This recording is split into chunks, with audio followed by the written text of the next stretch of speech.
Hi there. Have you ever wondered how often you should replace your windows? Today we'll explore the signs that indicate that it might be time for new windows.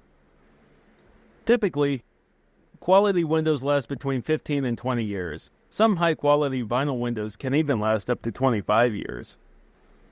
Check for signs like cracked panes, foggy glass, or soft frames. These are clear indicators that your windows need replacing. Feeling drafts even after weather stripping? That's a sign your windows are no longer insulating properly.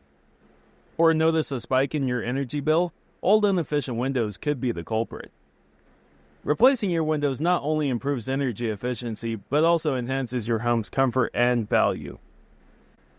Curious if it's time to replace your windows? Give us a call or text today at 210-461-2066 for a free no-pressure estimate, or visit us online at texasmadewindows.com. Thanks for watching.